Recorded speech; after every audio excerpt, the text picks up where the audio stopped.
சுவாமிஜி. இப்போ நீங்கள் வராகி அம்மன், சிவலிங்கம் எல்லா விக்கிரகங்களுக்கான விளக்கத்தை நீங்கள் கொடுத்தீங்க. ஆனால் இதெல்லாம் வந்து சைவமார்கள் ஃபாலோ பண்ணக்கூடியது. இதெல்லாம் இதே இது வந்து வைஷ்ணவர்கள் பயன்படுத்தக்கூடிய நரசிங்க விக்கிரகம், ஸ்ரீசக்கரம், பெருமாள் விக்கிரகம், ஸ்ரீதேவி பூதேவி சமேத பெருமாள் விக்கிரகம், இவங்க எல்லாம் எந்த மாதிரி யூஸ் பண்ணணும்?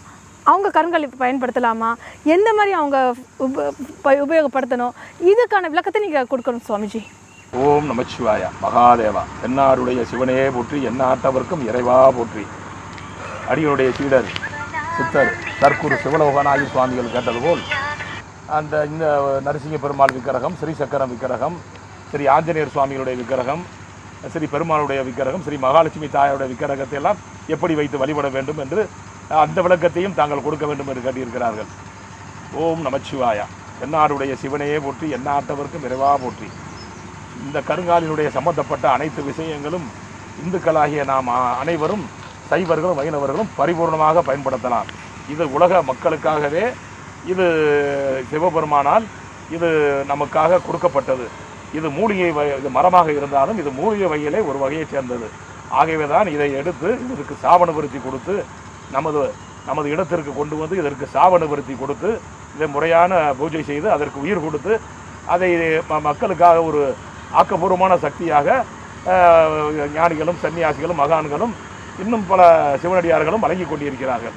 ஆகவே அரியனுடைய சீடர் கேட்டது போல் சரி நரசிங்க பெருமானுடைய விக்கிரகத்தை, சரி பெருமானுடைய விக்கிரகத்தை, சரி ஆஞ்சநேய சுவாமியுடைய விக்கிரகத்தை எல்லாம் நாம் வீட்டில் வைத்து ஒரு வசதியானவர்களாக இருந்தால் ஒரு வெள்ளித்தட்டிலோ, வசதியாக இல்லாதவர்களாக இருந்தால் ஒரு வெண்கலத்தட்டிலோ அதை துளசி தினமும் ஒரு 10 ரூபாய்க்கு துளசி இலையை வாங்கி அதை விரித்து அதன் மீது வைத்து நாம், அதாவது நெய் விளக்கு ஏற்றி, இதில் முக்கியம் கண்டிப்பாக நெய் விளக்கு ஏற்ற வேண்டும்.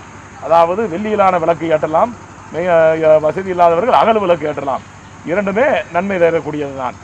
அகல் விளக்கை ஏற்றி நெய் ஊற்றி ஒரு 5 நிமிடம் 10 நிமிடம் நாம் பெருமாளுடைய நாமத்தையும், நமக்கு என்ன நாமம் பெருமாளுடைய நாமம் தெரிகிறதோ, சரி ராமானுஜரால் அருளப்பெற்ற, மக்களுக்காக அருளப்பெற்ற ஓம் நமோ நாராயணாய என்ற நாமத்தை ஆஞ்சநேயர் சுவாமிகளை வணங்கினாலும், ஸ்ரீ பெருமாளை வணங்கினாலும், ஸ்ரீ மகாலட்சுமி தாயாரை வணங்கினாலும் ஓம் நமோ நாராயணா என்ற நாமமே உயர்வான நாமம்.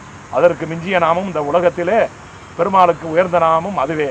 ஆகவே நாம் அந்த மந்திரத்தை சொல்ல வேண்டும், இந்த மந்திரத்தை சொல்ல வேண்டும் என்று மக்களிடத்திலே மந்திரம் சொல்ல தெரியாதவர்கள் அதை சொல்ல முடியாது. ஆகவே ராமானுஜரால் ஒரு பாமர மக்களுக்கும் போய் சேரும் வகையிலே ஓம் நமோ நாராயணா, சிவனை வழிபடக்கூடிய ஓம் நமச்சிவாய், இதுதான் உயர்ந்த நாமம். வேற எந்த சாஸ்திரத்தை படித்தவர்கள் சாஸ்திரத்தை சொல்லலாம், வேதத்தை படித்தவர்கள் வேதத்தை சொல்லலாம். ஆகவே அதை பற்றி தெரியாதவர்கள் நாம் சொல்ல முடியாது என்று கவலைப்பட வேண்டாம். ஓம் நமச்சிவாயா, ஓம் நமோ நாராயணா என்று நாமத்தை சொன்னாலே போதும். சாஸ்திரம் படித்ததற்கு சமம், வேதத்தை சொல்லுவதற்கு சமம். அதை திரும்பவும் 108 முறை நாம் சொல்லும்போது ஒரு வேதத்தை படித்த 12 வருடம் வேதத்தை படித்தவன் எப்படி ஒரு அனுக்கிரகத்திலே அந்த வேதத்தை படித்தற்குண்டான அந்த அமைப்பு, அந்த அனுக்கிரகம் அவனுக்கு இருக்கிறதோ அதே அமைப்பு ஓம் நமச்சிவாயா, ஓம் நமோ நாராயணா என்று நாமத்தை சொல்லும் போது பரிபூரமாக கிடைக்கும். அனைவரும் வைஷ்ணவர்களும் தாராளமாக கருங்காலி மாலை அணியலாம். அதை பெருமாள் பாதத்தில் வைத்து அணிந்து கொள்வது இன்னும் விசேஷம். பெருமாள் நாமத்தை சொல்வது அணிந்து விசேஷம். அதை அந்த காலகட்டத்திலே காலையிலே அணியும் போது பிரம்ம முகூர்த்தத்திலே அணிய வேண்டும். மாலையிலே அணியக்கூடியதாக இருந்தால் விளக்கு வைத்து 6 மணிக்கு மேல் அதை அணிந்து கொள்ளலாம். தாராளமாக இது பண்ணலாம். இதை முறையாக நாம் வீட்டில் இருப்பது நமக்கு ஒரு நம்முடன் காவல் தெய்வங்கள், நம்முடன் அனைத்து காவல் தெய்வங்களும் நம்முடன் சக்தியாக இருப்பதற்கான சமமான ஒரு ஆன்மீக பக்தியை தந்தருகிறது. ஒரு ஆன்மீக சக்தியை நமது எல்கையிலே கொடுக்கிறது. ஆகவே இதை இந்த அடிப்படையிலே நாம் வழிபடலாம். அதில் எந்த ஒரு மாற்று கருத்தும் கிடையாது. ஓம் நமச்சிவாயா, ஓம் நமச்சிவாயா, ஓம் நமச்சிவாயா. இந்த கருங்காலி பற்றிய அனைத்து பொருட்களும் அனைத்து விவரங்களும் எங்களது மடத்திலே எங்களுடைய சிவனடியார்கள் எங்களுடைய சன்னியாசிகளால் முறையாக பூஜை செய்யப்பட்டு மக்கள் அனைவருக்கும் வழங்கப்பட்டு கொண்டிருக்கிறது. ஆகவே கீழே உள்ள எண்களை செல் நம்பரை தொடர்பு கொண்டு தங்களிடம் எந்த சந்தேகத்தையும் எங்களிடம் விளக்கங்களை கேட்டு பெற்றுக்கொள்ளலாம். ஓம் நமச்சிவாயா, ஓம் நமச்சிவாயா. ஜாதகம் எழுத நினைப்பவர்கள் கீழே உள்ள நம்பரை தொடர்பு கொண்டு எங்களிடம் ஜாதகம் எழுதுவதற்கு கொடுத்தால் அதை எங்களுடைய சித்தருடைய ரகசிய வாக்கு முறைப்படியும் தேவபிரசன்ன முறைப்படியும் நல்லபடியான முறையில் கணித்து எங்களுடைய மடத்திலே எழுதி நல்லபடியான முறைகளை தரப்படும். எங்களை தொடர்பு கொள்ளலாம். ஓம் நமச்சிவாயா. ஓம் நம சிவாயா. உலக ஆன்மீக மக்களே, உங்களுக்காகவே சிவகுருநாத நமசிவாய சுவாமிகள் கருங்காலி, ருத்ராட்சம், சஞ்சீனிவேர் மற்றும் பல ஆன்மீக விளக்கங்களை கொடுத்திருக்கிறார். ஜாதகம் பார்க்க விரும்பவர்கள், ஜாதகம் கணிப்பது, ஜாதகம் பார்ப்பது, அதற்கான விளக்கம் கேட்பது போன்ற தகவல்களுக்கு ஸ்க்ரீனில் தெரியல இந்த நம்பர்களுக்கு தொடர்பு கொண்டீங்கன்னா உங்களுக்கு தேவையான அத்தனை ஆன்மீக விளக்கங்களை கொடுப்பார்கள்.